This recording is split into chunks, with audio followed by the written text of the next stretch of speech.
Welcome to the Line Movement MMA betting show. I'm Daniel Levy from Best Fight Picks and Half the Battle, joined now by James Lynch. Today, we're going to be talking about UFC Vegas 13 because Thiago Santos is taking on Glover Teixeira. And I want to quickly thank James Lynch for stepping up for Dan Tom on this week's edition of the Line Movement MMA betting show. James Lynch, how's it going today? It's going well, Dan. This feels like, 2015 when we were doing podcasts together, the odd time, the odd guest appearance, but happy to be here. And I love doing this show. So thank you guys for having me. Oh, man, the pleasure's all ours. Thank you for stepping up. And, for those that didn't catch the reference, James Lynch was on the first ever episode of Half the Battle. So it's good to be reunited right here, right now on the Line Movement MMA betting show. And before we start the talks, James Lynch, got to let all our Canadian listeners know to go to blitzbet.eu. American listeners, stay tuned. Now, James Lynch, this main event between Thiago Santos and Glover Teixeira, it's an amazing fight for so many reasons. I feel like if we were not in COVID times, these two could be headlining a fight night in Brazil. And the fans would be very, very passionate. But what I like most about this is you got the guy with the second most knockouts in UFC history. That's Thiago Maeda Santos. He's right up there with Vitor Belfort and Anthony Rumble Johnson, taking on the man with not only the most finishes in light heavyweight history, James Lynch, but the most submissions in 205-pound history in Glover Teixeira. So I think we know what both guys want to do here. This is an awesome fight. I completely agree with you. And third time's a charm, right? Because this was scheduled two other times. Both guys got COVID. So the COVID level playing field is pretty even in this one in terms of heading into this fight. But I also like the fact in this matchup, Dan, is that, these guys are pretty similar in terms of their height and reach. They're identical across the board. Even age-wise, they're pretty similar. Thiago Santos, not a young guy. He's 36 years old. Glover Teixeira, 41 years old. Santos has got the layoff. Teixeira coming off that big win over Anthony Smith. This has just got fireworks written all over it. I'm so glad we're finally going to get to see this one. Yeah, no doubt about it. And I feel like this is one of those fights where you can literally sit here and make a strong argument for both guys. I mean, if you want to say that Thiago Santos takes the #1 spot on the all-time KOs list in the UFC, you can make that argument here. But if you also want to say that Glover Teixeira is going to get this fight to the mat, take his back, and potentially choke him out, and finally solidify himself as the #1 submission artist in light heavyweight history, I can see that as well. Because right now, although Glover does have the #1 spot for most submissions in light heavyweight history, he's tied with a couple other guys, with Ovin St. Preux, with Paul Craig, with Misha Cirkunov, I believe even with the great John Jones. He gets his sixth submission here. He's going to take that #1 spot for sure. A lot on the line here. It would have been a little bit more meaningful about a week ago before they booked Israel Adesanya and Jan Blachowicz. That's a podcast for another day. But nonetheless, the winner of this fight is going to be in a great spot. They've got to be the #1 contender outside of, obviously, Israel Adesanya fighting. A lot at stake here. And it's going to be interesting. How is Thiago Santos going to look after that knee injury, which he suffered in the John Jones fight? We haven't seen him since July 2019. That is a long layoff heading into this fight. Is that going to impact him? Brian Ortega kind of shattered that theory a few weeks ago with him being off for 2 years and looking incredible. So we'll see what Santos brings to the table here. What I'm really am interested in this matchup, I mean, you talked about the submission wins for Teixeira, but Teixeira can pack a punch as well. We saw that against Anthony Smith, where Smith took way more damage than he probably needed to. I mean, that fight could have been stopped a lot sooner. But if this stays standing, who's going to have the edge here? Because, you could argue that Santos has maybe got more power, but I think it's going to be very interesting if this fight does go further in the matchup. And, both these guys have championship experience in terms of being in those 5-round fights. So there's a lot at stake here. But this is as good as it gets at light heavyweight. And I'm really glad you brought up that fight between Jan Blachowicz and Israel Adesanya. The reason why is because Thiago Maeda Santos was not only the last man to defeat the current champion, Jan Blachowicz, but he's also the only man to defeat him in his current win streak since we've seen Jan 2.0. Because I know you remember specifically, because you interviewed Jan, you're very familiar with the situation, that when he started his UFC career, he didn't get off to the best start. But now Jan 2.0, he's 7-1, 8-1 his last few fights. The only man to defeat him, James Lynch, is Thiago Maeda. And to take it a step further, now I'm not one of these people, but a lot of people make the argument that Thiago might have actually beat the great John Jones. So Thiago's right up there in the conversation, but Glover comes out here, gets a win. That's 5 in a row. You can't deny him either. Absolutely. And, I was at that fight with Jones and Santos. I did have Jones winning it, but, it was close. The judges felt that way. They gave him the split. They gave Jones the split decision win as opposed to when he fought Reyes, which is a unanimous decision. So in some ways, Thiago Santos' stock actually went up in that fight. And I know it was a while ago, but that is still a very good win in his career, so to speak. The Glover Teixeira fight, we should point out with Anthony Smith. I mean, it wasn't a total clean sweep in that one. Anthony Smith looked very good in the early going. He landed his best shots on Glover Teixeira, but Teixeira, like the veteran he is, was able to survive that onslaught, ended up taking over later in the fight. And Anthony Smith, you knew there was a point in that fight where he was like, oh my God, I've not knocked this guy out. Now what are we going to do? And Teixeira was able to take over. And like I said, that fight should have been stopped a lot sooner. So again, Glover looked better than ever. Glover, proved all his critics wrong about being too old. And I remember the narrative heading into the Smith fight was, Teixeira's too old, Smith will take him out. Well, Teixeira looked amazing in that one. So this is a very even fight, Dan. I give a slight edge to Thiago Santos just because he is a little bit younger. He does have a better winning streak, at least recently, at light heavyweight. And again, that Jones fight, razor thin loss there as well. But I do see this fight staying standing. And I think with Santos being a little bit more powerful in terms of the strikes and the fact that I think he will keep this on the feet and not try and mess around with Glover Teixeira's ground game, I see him edging it out slightly. But, it's going to be, like I said, a very close fight. And, that's why the odds are pretty close right now as we look on blitzbet.eu. Yeah, no, I mean, you bring up some fantastic points. I definitely have to favor Thiago Maeda if this stays standing. Not saying, that Glover can't land the finishing shot. Glover's knocked out many people before in his time. But as we know, Thiago Maeda, one of the most devastating knockout artists, not just at light heavyweight, not just at middleweight, but in the history of the sport. So I definitely got to give the striking edge to Santos. It's just on the mat. That's where I'm kind of concerned because not only have we seen Thiago Maeda submitted more than once, but we've seen him submitted by guys that, let's be 100% honest here, aren't quite on his level. I know you remember the Eric Spicely fight back in Brazil. Right. And to take it a step further, a good friend of ours, Eric Anders, he fought Thiago on a week short notice, James Lynch. He got the call on Monday. He fought him on Saturday. He didn't have a full camp for that fight. Not only did he take down Thiago Maeda 6 times in that fight, but he also found the back I don't want to say easily because that'd be discrediting what he did, but he found the back pretty quickly. And I really do think that if a guy like Glover Teixeira gets in a spot like that, the fight might be over shortly after. Now, when you reference the odds, I agree with you. I think it should be lined closer. So when you see a plus 200 next to a guy like Glover's name in this spot, and he does have a solid path to victory getting this to the mat, I do think it's a dog or pass situation, but I do agree with you. I slightly edge Thiago, but man, at the betting window, I might consider taking the shot on Glover. And just to complement another point you brought up, you brought up Brian Ortega coming off the ACL surgery. And to take it a step further, look at Sean Strickland coming off a motorcycle accident and goes out there, wins a 30-27. So I can't say that Thiago's not going to look the same, but I kind of have to see it just because, we saw his last fight, even though it was against the great John Jones for 4 straight rounds, he was kind of hobbling on one leg. So I kind of need to see that he's 100% because with Thiago, he's one of these guys that, sometimes when he's the underdog, he comes out here and overperforms, but sometimes when he's really expected to beat someone, he kind of drops the ball. Like I know, like I mentioned the Spicely fight, but even the Dave Branch fight, he kind of fought that fight as if it was over before it even began, goes out there with his hands down in an MMA fight with 4-ounce gloves, gets caught. So he needs to show Glover respect in this spot, James Lynch. I agree. And I'm glad you brought that up about the value in this fight. The value is absolutely on Glover in this one. Look, I think if you're on the Thiago Santos train, just sit back and enjoy this one. I think if you're going to parlay him or you're going to put him in other things, that's a risk because we don't know what type of Thiago Santos we're going to see having the injury and also having the layoff as well. It's not like he's a spring chicken. I mean, this is a guy who's 36 years old. It's not, it's going to be a little bit tougher than a Brian Ortega who's much younger coming off from 2 years off. So we'll see what happens there. Also, we got to point out with the Ortega thing as well. He switched up camps. As far as I know, Santos has kept things the same. So I don't know if we're going to see like a rejuvenated brand new Thiago Santos in this one, but yeah, if you're looking to bet this one, the value's on Glover. And this does seem like a fight where Glover could potentially pull this off with, like I said, the layoff, the injury, Glover already fighting this year. It seems like a recipe where he could pull off the upset. So I'm just going to tell people right now, be a little bit careful about this one. If you are on Thiago Santos, I'm going to pick him. But like Dan said, the value for sure is on Glover Teixeira.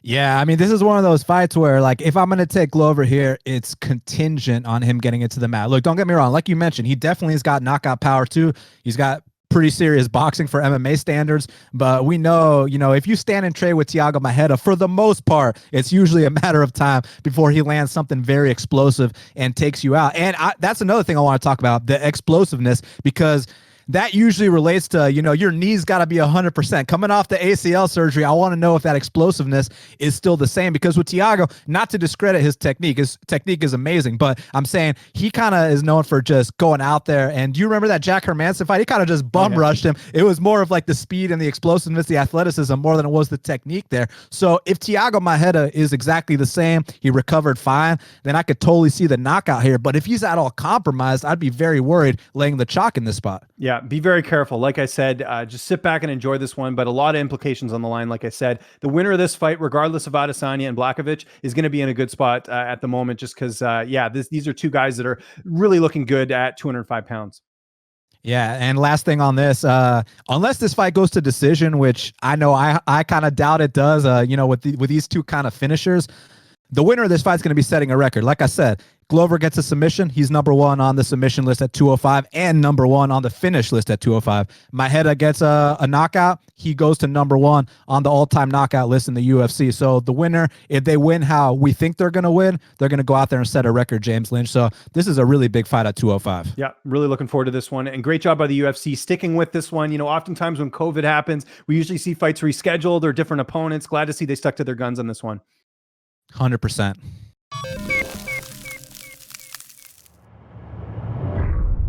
Co-main event of the evening in the heavyweight division, we got Andrei Arlovski, the former heavyweight champion. He's taking on Canada's top heavyweight prospect, Tanner Boser. And man, I gotta say, I've been very, very impressed with Tanner Boser. I think out of all the Canadian prospects, I think that him and Hakeem Dawodu are waving the flag right now. I think that they're the top two prospects coming out of Canada.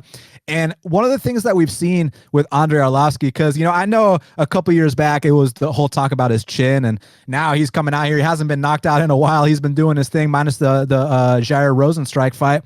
But it's interesting to see a guy like Arlovski, who was champion like over a decade ago, keep getting, a second win, keep going out there like a cat with that ninth live, So it's pretty amazing to see what Arlovski's been doing. But what I like about Boser in this spot, James, is that he can match the output and the volume and the speed of a guy like Andrei Arlovski. So we've seen with Andrei Arlovski in some of these fights he's been winning, like, for example, the Ben Rothwell fight. I mean, Arlovski, you look at the strike count, Arlovski like tripled him up on strikes, went out there, was just a faster guy, and looked like he kind of reinvented himself there. I'm not convinced he does that here, man. I think that Tanner Boser, not only can he match the speed and the output, but I actually think he can surpass it, and he's going to be the one getting off on the output of his own.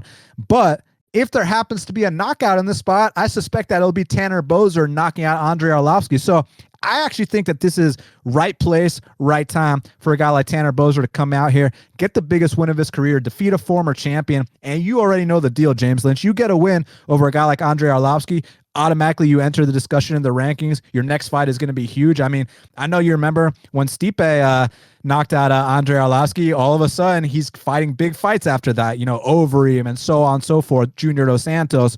You look at a guy like Ngannou. When he knocked out Andrei Arlovski, his next fight was Alistair Overeem too. If Tanner Boser goes out here and not just wins this fight, but wins impressively, expect him to get a big fight next. And just look at the placement of where this fight is on the card. It's the co-main event. I think the UFC knows that the Canadians, and I'll say it as a Canadian, they've been struggling. I mean, there hasn't really been anyone broken out. You talked about Hakeem Dawodu. Though him and Boser are pretty much the only ones right now that have really made a mark in the UFC so far. And I'd actually give a slight edge to Boser just with the last couple fights and how he's been finishing his opponents. He's looked outstanding. So, like I said, like you mentioned, the winner of this fight, which, I think is going to be Boser, is going to propel him to that next level. And that's why he's getting the co-main event treatment, as opposed to this just being on the prelims or being, sort of, lost in the shuffle on this card. But you look at what Tanner Boser's done, the quarantine actually benefited him a lot because he couldn't train. So he had to go, do cardio. That's all you can do when you're not able to get into your own gym. So him slimming out actually ended up being a great thing for him because we've seen him look so much faster and so much more willing to just go out there for the knockout. I mean, the biggest knock on Boser is, someone who I've interviewed, for years. He was one of the first Canadian heavyweights I ever interviewed,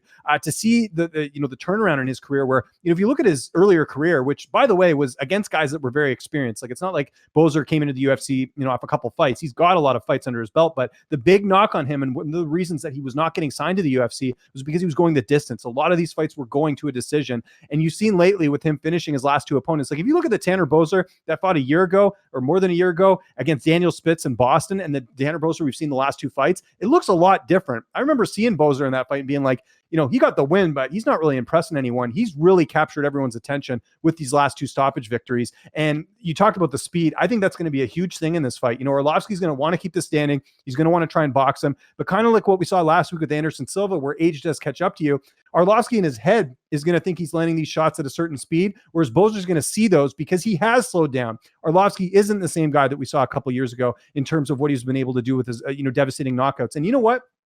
Boser's a guy that, other than earlier in his career, he's very tough to finish. Cyril Gane, who I think is the best heavyweight prospect in the UFC, couldn't even finish Tanner Boser. That fight went the distance. The fact that Boser survived that and has still gone on and knocked out his last couple of opponents, I think speaks volumes to not only his durability, but just how talented he is. Here's a guy that's under 30 at heavyweight. You just don't see guys like this in the UFC very often. So this is Boser's fight to lose. It's a huge showcase for him. I do wonder a little bit, not that this makes a huge difference, but his teammate KB Bowler losing a few weeks ago, is that going to impact him a little bit? I don't know. I mean, I think if anything, it's going to motivate him to do even better to kind of make up for that loss with his team. But I think Boser looks great in this one. I think he goes out there, knocks out Arlovski, and I think this is going to be the path to, like you said, Boser emerging as a contender in the heavyweight division.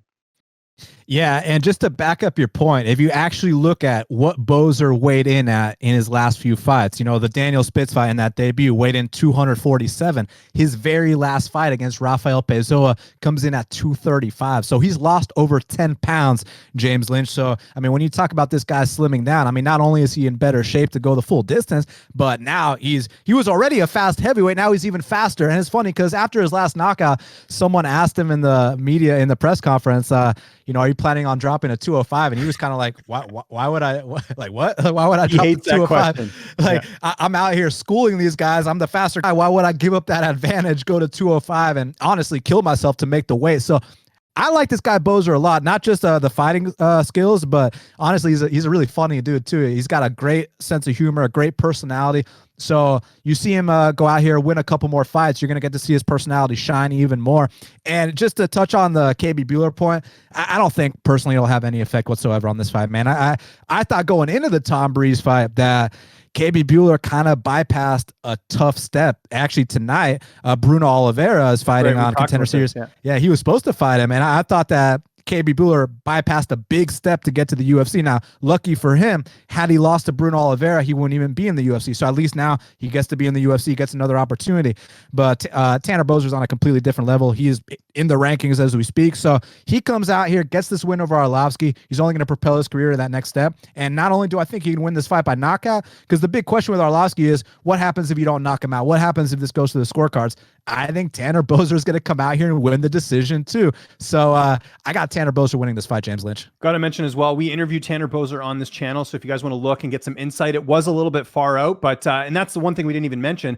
I'm pretty sure Arlovski got COVID because Boser talked about how Arlovski had a bit of an illness or something. They had to move the fight. So that's another thing to consider in this matchup, a little small tidbit that you guys can take into this fight. But Boser, just like I said, huge showcase for him here. And, I'm looking at his last couple opponents here in terms of Arlovski just quickly. I mean, I'm looking at these guys, Felipe Lins, Rosenstruik, Rothwell. None of these guys are as fast as Boser. So like they say, like the old saying, speed kills. I think Boser looks great, and I think he gets the finish here. So keep an eye out for the co-main event.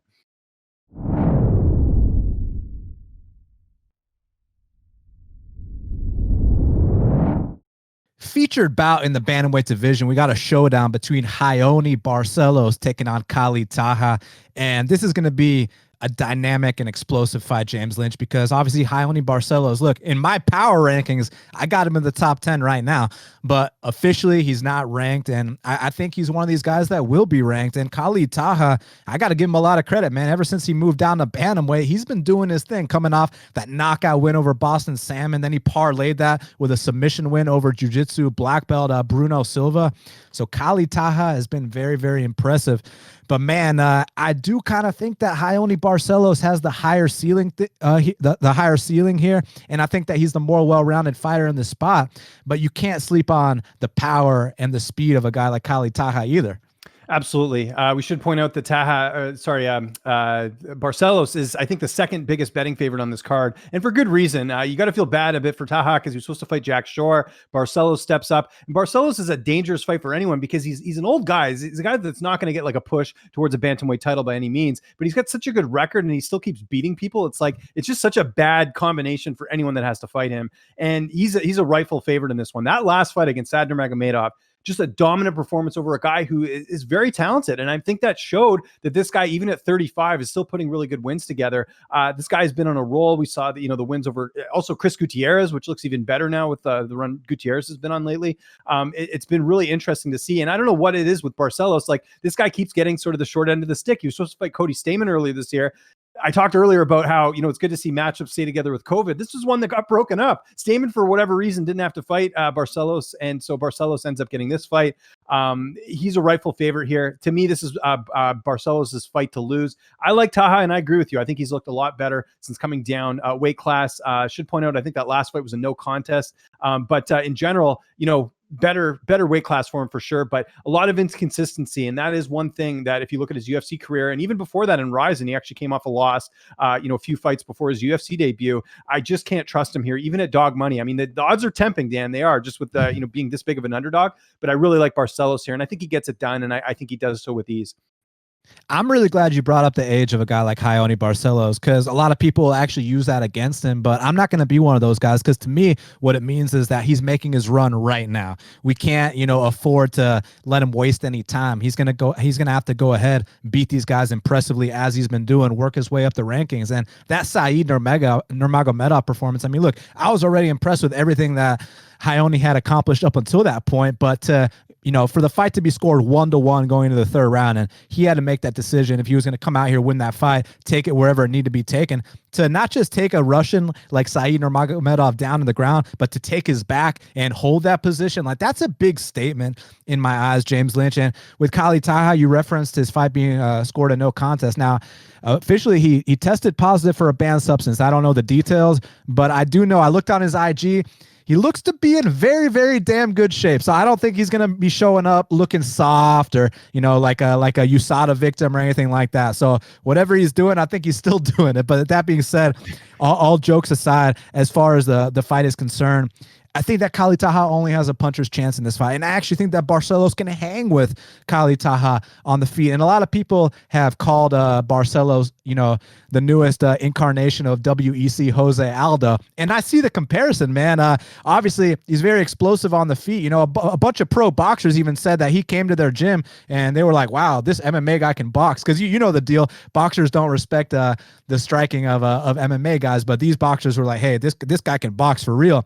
And then you take it a step further, he's a jiu-jitsu black belt as well. So I think this is a situation where Barcelos can hang on the feet with Kali Taha. But if he wants to make this an easy night, James Lynch, if he wants to come out here and get a first-round finish, I think one takedown and the fight will be over shortly after. So I agree with you. I'm not tempted to take the shot on Kali Taha, even though I respect his power, I respect his speed. I mean, I was in attendance in Atlanta, Georgia when he knocked out Boston Salmon in record-breaking time. I remember that fight very well, and obviously the Bruno Silva fight too.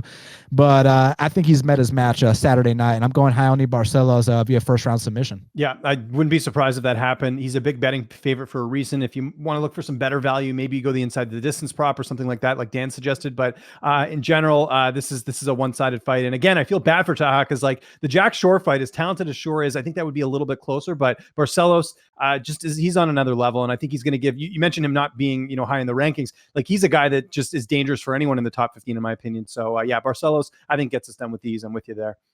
That's a great point about the Jack Shore fight. Because look, even though, yes, I would favor Jack Shore to win that fight as well, because I also think that he has a similar ground advantage. I mean, not saying he's on the level of, serious jiu-jitsu black belt Heinisch Barcelos, but what I'm saying is I think Jack Shore could get this fight to the mat and keep him down there. But that being said, it would actually be a test for Jack Shore because we don't really know what his stand-up is like yet.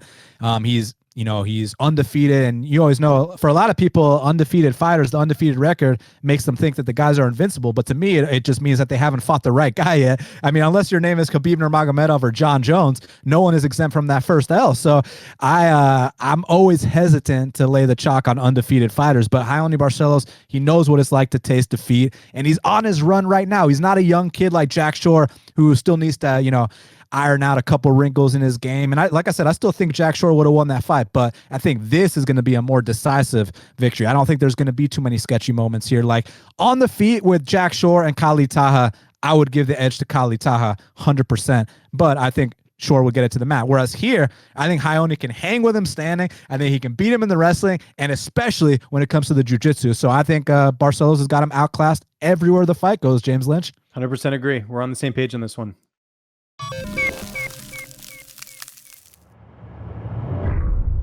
So next up in the middleweight division, and this is going to be a serious fight, James. We got a fight between Brendan Allen and Ian Heinisch, and I just love this fight. This fight should be a pick'em as far as I'm concerned. It is a pick'em, and I do see a lot of sharp action coming in on Brendan Allen. I understand where they're coming from, but I feel like this is going to be one of those fights where like the second round is going to be the swing round. I feel like the first round, Brendan Allen's probably going to come out here, take down a guy like Ian Heinisch, take him down, maybe take his back, and possibly get a first round finish. If he gets a first round finish here, holy shit, that'll be a serious statement.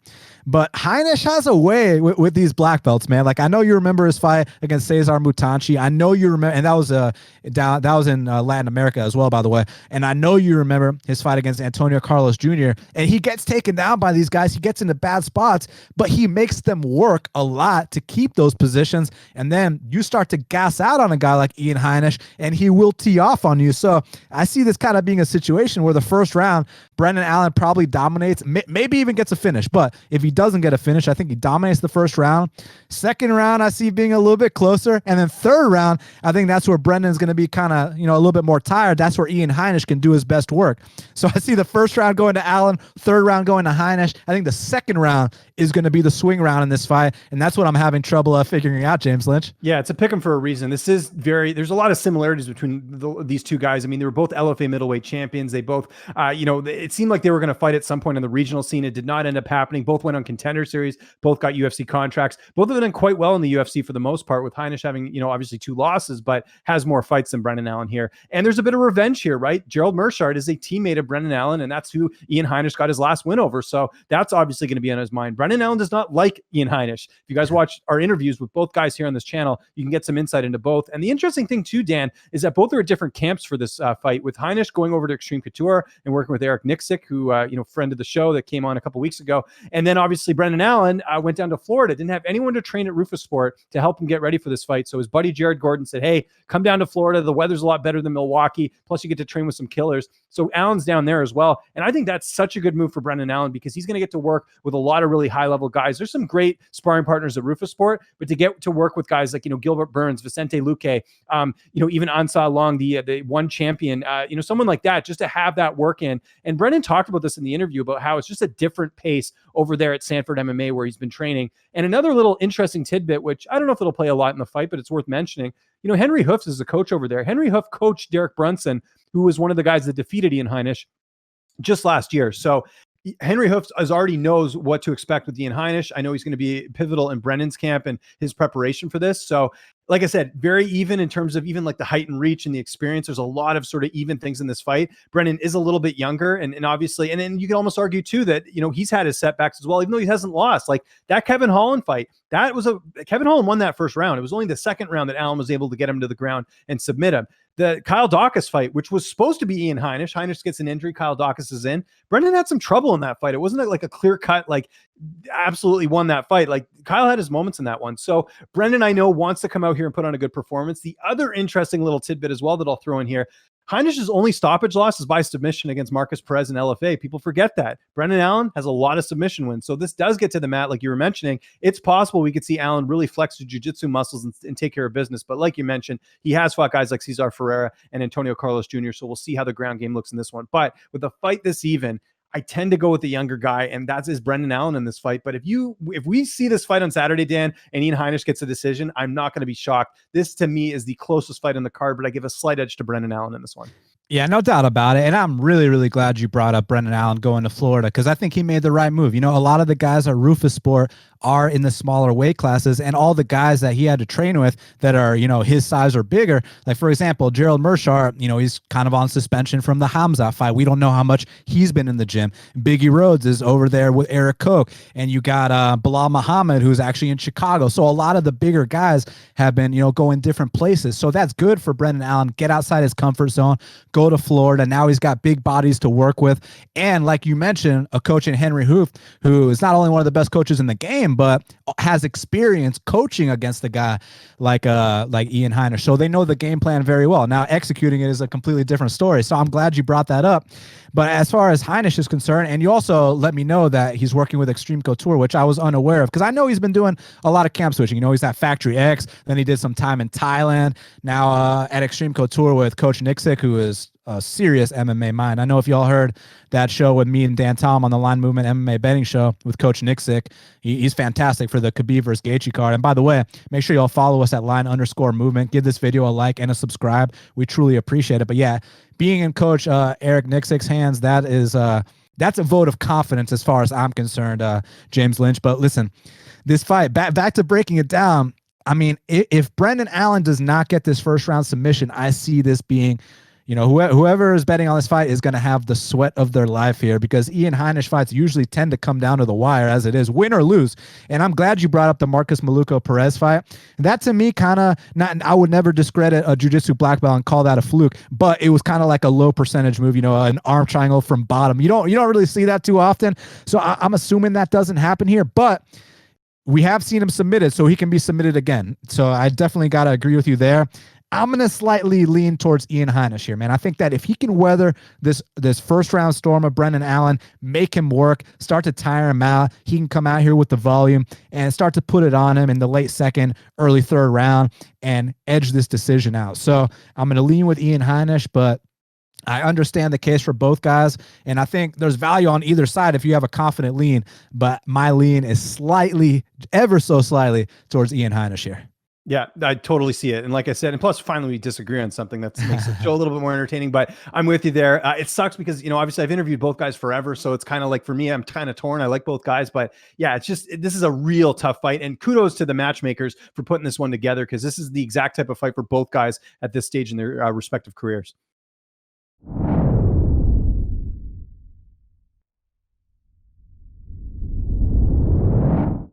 So last but not least, in the strawweight division, we got a matchup between Claudia Galdelha, the former #1 contender, and she's taking on China's brightest prospect in Yan Xiaonan.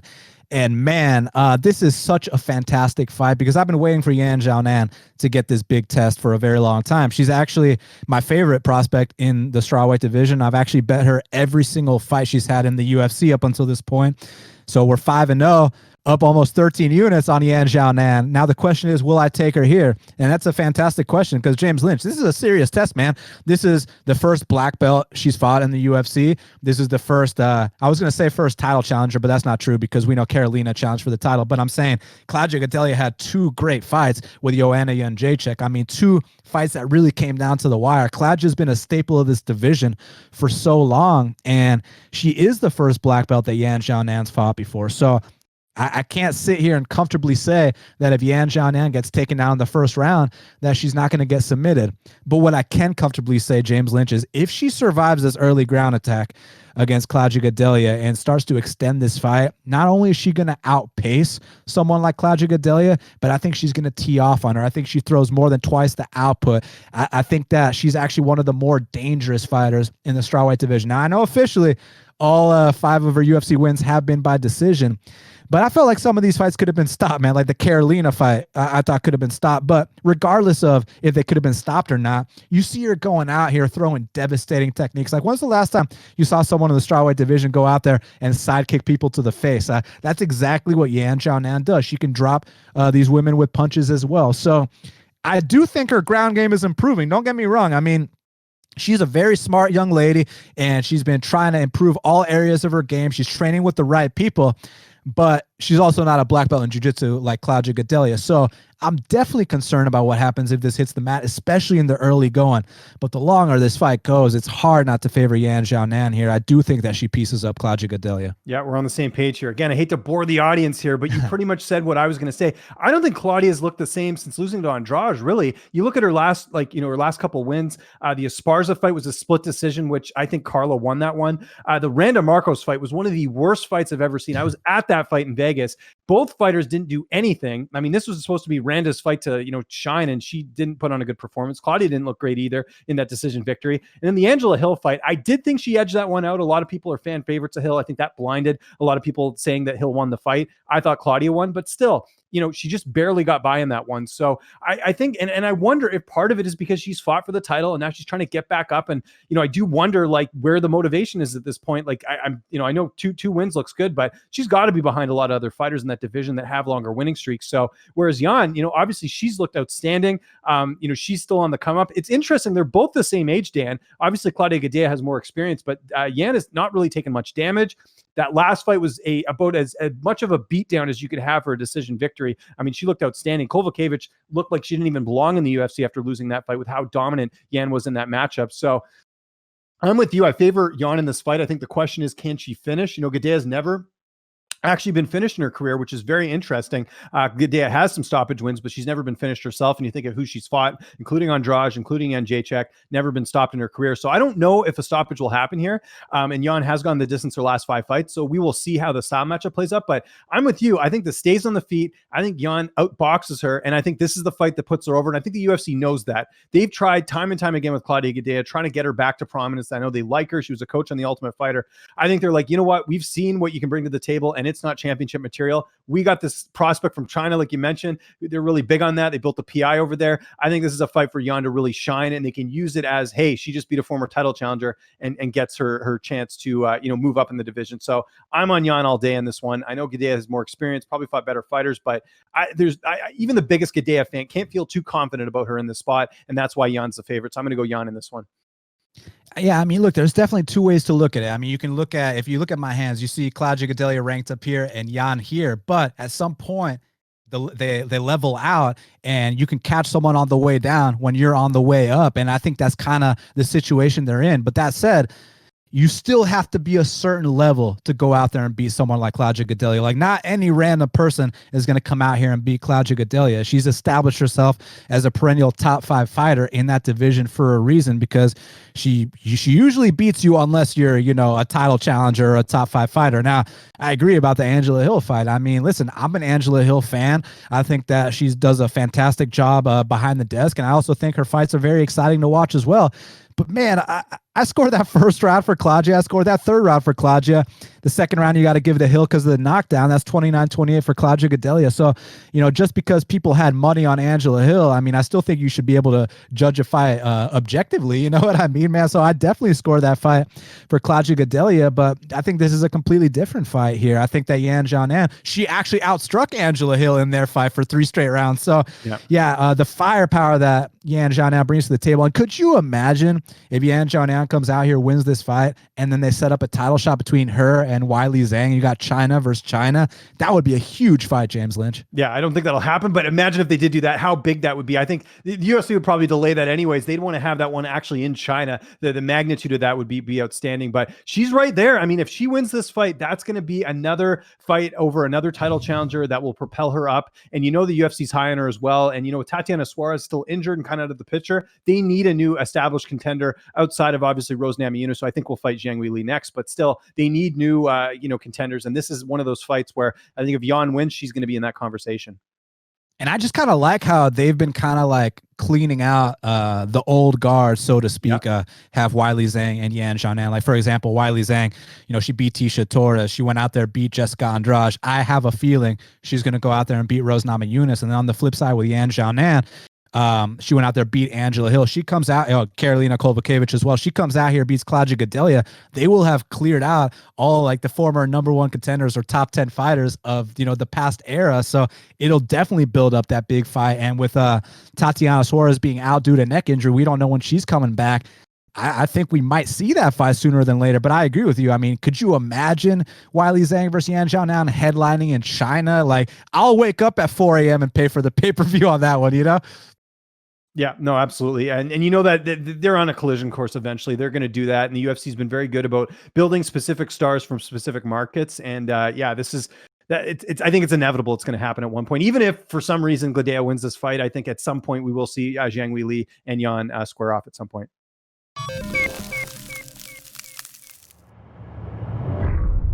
Now, James Lynch, before we get out of here, I know this fight wasn't originally on our, on our schedule to talk about, but I saw you interviewed this newcomer, Jamie Simmons, and he's taking on Giga Chikadze.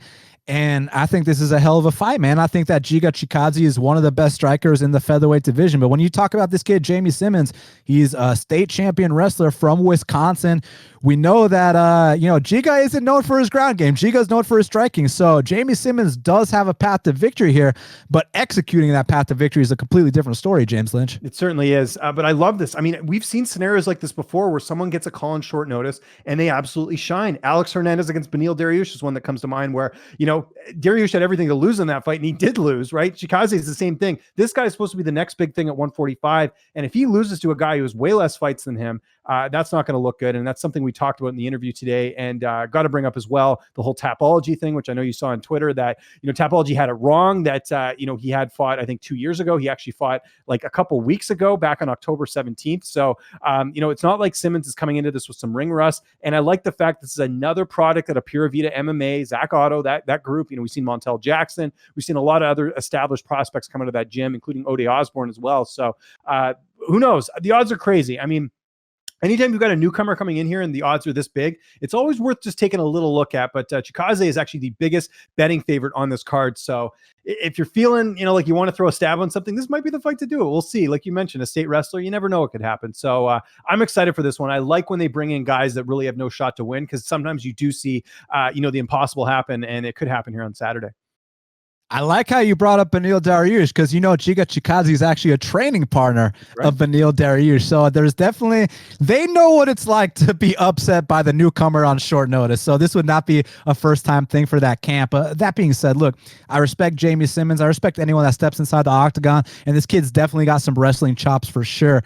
But man, I feel like he hasn't quite developed yet the whole MMA game to be competing with a guy like Chikadze at this point. Now, look, a couple takedowns and they could prove that theory completely wrong, right? But what I kind of think is going to happen here is that, look, Chikadze, he's been improving all areas of his game, man. I mean, while I don't expect that he's going to come out here and take people down or submit people anytime soon, at least he's been stopping the takedowns. He's been getting up from bottom. And honestly, he's actually been attacking for submissions of his own. So I might take that part back. He's been attacking with triangles. He's been scrambling back up to his feet. And then on the feet, because I know how we always talk about how, transitioning from kickboxing to MMA, it takes time and it doesn't work for everybody. I mean, you look at Gokhan Saki, who was a legend in kickboxing. He tried to transition to MMA. It didn't quite work out. But then you look at a guy like Israel Adesanya, and now he's a world champion competing for 2 belts. So it's different for everybody. I feel like Chikadze, now he's starting to show his potential, because you watch that fight on Contender Series versus Austin Springer, he wasn't quite ready there. He was still getting his feet wet in MMA, but now that most of his fights, or all his fights in the UFC, have gone the distance, he's got a lot of octagon time. He knows what it's like to be in there with people that want to take him down, want to hold him down, want to choke him out. And I actually think he's fought better wrestlers than Simmons. For example, Jamal Emmers, who I think is, a guy that's paid his dues as well. So I think that Chikadze's probably going to catch him with something here, whether it's a knockout, whether it's a submission. But I do think Jamie Simmons is going to be back. I think he's a tough kid. I think he'll come back, win a couple fights in the future. But Saturday night, I got to roll with the biggest favorite of the card, no surprise, with Giga Chikadze. Yeah, we're hovering almost boxing odds right now. If you look on blitzbet.eu, Giga Chikadze minus 588. Like, that's just some crazy odds there coming up. So we'll see what happens. But I always like fights like this, just a little intriguing to see what happens. And Simmons has a 4-fight deal. I don't think they're going to release him unless he quits on the stool in between rounds. But other than that, I think he's probably safe to get a couple more fights. And this could be better for him. Some guys, when they lose, they end up, fixing the things that they needed to do and come back stronger than ever. So we'll see what happens. But I love matchups like this because the unknown could always happen. That's why it's a fight. Absolutely. That's why they got to step inside that octagon for 15 minutes or less. So last but not least, before we get out of here, James Lynch, we got the undefeated heavyweight prospect, Alexander Romanov. He's 12-0, and he's taking on Marcos Rogerio de Lima Pesao, who's 17-6. And I like this fight a lot because Romanov, I know his first fight in the UFC against Roque Martinez wasn't, the biggest step up in competition at all. But man, the way he handled him, went out there, landed all his takedowns. And it's not like he landed one takedown, the guy got up, and then Romanov had nothing left. He still completed the next 5 takedowns too. Very dominant on the mat. And with Rogerio de Lima, he's one of these guys that hits extremely hard. I mean, if he touches a Romanov on the back of the ear, on the temple, on the chin, it could be lights out. But man, the stats say that he's got a 36% takedown defense. So that leads me to believe that the favorite Romanov here is going to get this to the mat. And in past times, not to discredit De Lima, but we've seen him tap out to things that aren't necessarily locked in or kind of unconventional submissions. Like, for example, the Nikita Krylov fight, and stuff along those lines. So we've even seen him dominate fights and then get tapped out. So I actually think that, originally they were supposed to fight a couple months back and it was like -110 a piece. I think that's more so because, the UFC audience wasn't exposed to Romanov yet. Now they kind of know what he brings to the table. But I think that Romanov is going to come out here and win this fight. I think he's going to take him down. I think he's going to tap him out. Might even be with a schoolyard headlock, kind of like you saw Alexei Olenek do in the past. So yeah, I got Romanov here, man. Yeah, this is a setup fight. I hate to use that word, but this really is what it is. They tried that with Ben Sassoli in the last fight with De Lima, right? They wanted Sassoli to win. He ended up losing. They cut him. I mean, they cut him actually for another reason as well. But still, you know what? You can see certain matchups where where the UFC is going with this. They don't want a 35-year-old Brazilian heavyweight to win this fight when they've got a guy who's undefeated at 29 years old and is finishing all of his fights. They want him to win. We saw that last week with Justin Ledet and Dustin Jacoby, right? It's like Ledet's been given all these fights where he's supposed to lose, and he did lose. So I think the same thing applies here. Romanov, yeah, a little shaky in his debut. Maybe this is the jitters, whatever, but he got it done. I think he gets it done here. And I would be looking at the inside the distance prop for this one as well, because this guy finishes all of his opponents. And I think it's definitely a lot better than some of the odds we're seeing right now with him. So we got a couple undefeated heavyweight prospects in the UFC. Tom Aspinall is undefeated in the UFC, not officially, outside the UFC, but in the UFC he's undefeated. You got Cyril Gane. Now you got Alexander Romanov. I mean, are you excited for these emerging heavyweights, man? Because it seemed like at one point that division was kind of middling out, but now not only 205 has life, but heavyweights got some youth in there as well. Yeah, I can't remember the last time we had like an influx of young heavyweights. Maybe when Ngannou and Blades made their debut like years ago, but other than that, it's just very rare. And even you look across the board, Dan. I mean, you follow regional MMA. There aren't a lot of heavyweight prospects. So the fact that we've got one that's undefeated, the fact that you've got Cyril Gane, by the way, barely has any fights, and he totally defies all the rules of having a lot of MMA experience. He's still getting big wins. So yeah, I think it's never been more exciting. And you know what? Stipe can't fight forever. We're seeing, other guys come through here, other fighters moving up like Gustafsson and everything else. So it's a really interesting time in heavyweight, as I think we're going to see a bit of a transition. And also with DC retiring, it's going to be very interesting over the next little bit. Well said, James Lynch. Well, James, thank you so much for stepping up and filling in for Dan Tom on this special edition of the Line Movement MMA betting show. Really, really appreciate it. The fans can follow you at Lynch on Sports. They can check out all your great content. They can follow me at Best Fight Picks. Canadian listeners, make sure y'all go to blitzbet.eu. Want to give a quick shout out to our producer, Jordan, to everybody behind the scenes, to Joe, to Brian, to Nick, Dan Tom, James, thank you as well, my man. Everybody else, I know there's so many others, and we truly appreciate you guys so much. To all our listeners, all our fans, all our supporters, thank you guys very, very much. We truly appreciate it. Make sure y'all give this video a like, give Line Movement MMA channel a subscribe, and also we're on Apple Podcasts, on iTunes, so subscribe and hook up that 5-star review. We truly, truly appreciate it. We'll be back next week for the next card, so everybody stay safe, enjoy the fights, and we'll speak soon.